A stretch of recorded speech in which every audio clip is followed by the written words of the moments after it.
Bienvenue à quelques minutes avec Dieu aujourd'hui et je suis très ravi de vous retrouver, n'est-ce pas?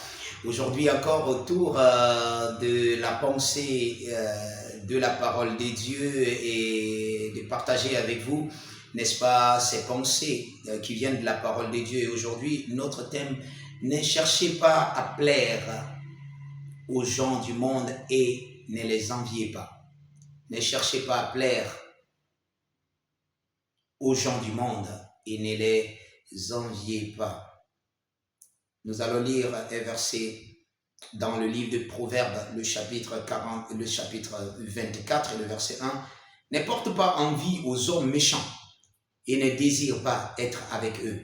Vous savez, quelquefois, quand nous lisons une écriture comme ça, nous pensons que la Bible parle des gens forcément qui font du mal et autres. Oui, bien sûr, dans un sens euh, profond, c'est ça. Mais d'une manière générale, ce sont les gens qui n'ont pas Dieu en eux. Et vous savez, leur nature n'a pas Dieu. Et c'est pour ces gens-là que nous prions et nous cherchons, n'est-ce pas, à les sauver de leur état. Mais la Bible dit, ne vous conformez pas à eux. Ne soyez pas comme eux. Ne cherchez pas à être comme eux. Ne les enviez pas. Vous savez, il y a même des chrétiens qui voient les gens du monde et ils voient par exemple quelqu'un par exemple, qui est riche, quelqu'un qui est, euh, vous voyez, selon lui, qui a réussi dans la vie et à cause de ce qu'il possède ou bien à cause de son nom, n'est-ce pas? Il y en a qui s'identifient au grand nom qui existe. Voilà, j'ai été avec tel, ils se montrent en image, peut-être avec tel, ça fait, n'est-ce pas, leur fierté et tout cela. Peut-être que c'est bon dans un certain sens, mais la Bible dit, si c'est des gens qui sont du monde, il ne faut pas les envier.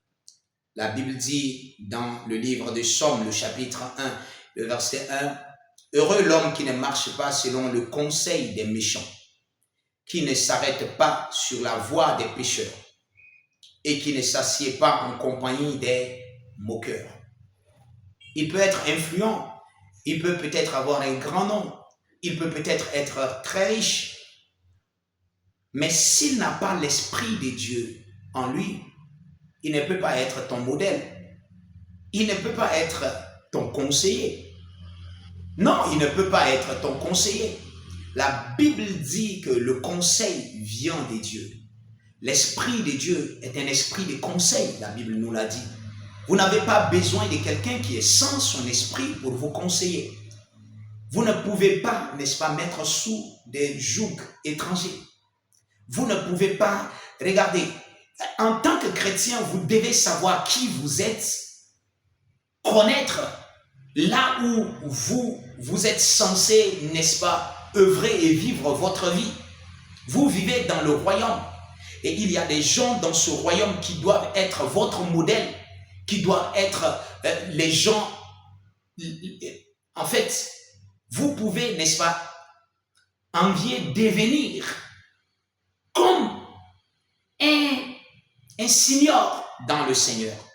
Quelqu'un qui a œuvré pour Dieu dans la foi, qui a utilisé la parole de Dieu et la foi pour, n'est-ce pas, produire les choses dans sa vie, que ce soit dans sa profession, dans ses affaires ou dans quoi que ce soit. Vous avez besoin, n'est-ce pas, d'apprendre des hommes de foi et de les imiter que de vous conformer à quelqu'un dans le monde parce que peut-être qu'il il a réussi. La Bible dit dans le livre des Psaumes, le chapitre 24, le verset 2, je lis dans la version TLB, il dit « Car ils passent leur journée à comploter la violence et la tromperie. » Ces genres de personnes, vous ne devez pas les envier. Vous ne devez pas aimer les ressembler. Quels qu'ils soient, qui qu'ils soient. Vous ne devez pas chercher, n'est-ce pas, à être comme eux. La Bible dit dans le livre de Galates, le chapitre 1 et le verset 10, la version CEV, Je ne cherche pas à plaire aux gens. Ça, c'est Paul. C'est Paul qui parle, n'est-ce pas? Il dit, je ne cherche pas à plaire aux gens. Je ne veux plaire à Dieu. Je ne veux que plaire à Dieu. Ou bien je veux plaire à Dieu. Pensez-vous que je cherche à plaire aux gens? Si c'était le cas, je ne serais pas un serviteur de Christ. Quelquefois, certaines personnes disent non, c'est parce que vous êtes appelés, c'est parce que... Non. Quand vous êtes chrétien, vous avez été séparés du monde. Vous ne devrez pas, n'est-ce pas, imiter le monde. Il y a la gloire en Christ. Il y a la richesse en Christ. Il y a la prospérité en Christ. Il y a l'élévation en Christ. Il y a des honneurs en Christ. Mais vous devez rester en Christ. Imiter ceux qui sont en Christ. Afin que votre chemin soit le chemin de la justice. C'est que Dieu a tracé pour vous. Alléluia. Que Dieu vous bénisse.